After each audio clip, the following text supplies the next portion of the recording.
bless you all.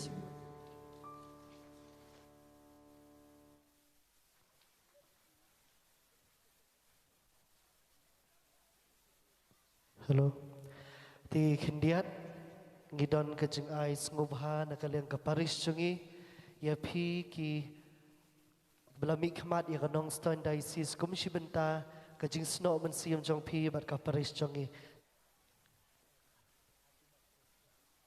akan digapor ngi khot ya I father parish priest jungi man ngubha ban pen ailem ya kan jing ai ngubha ha ki henmen ki para chungi naka nong stone diocese.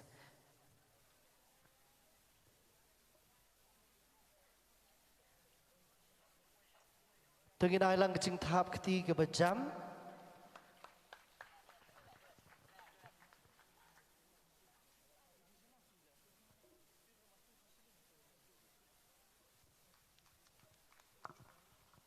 Hello.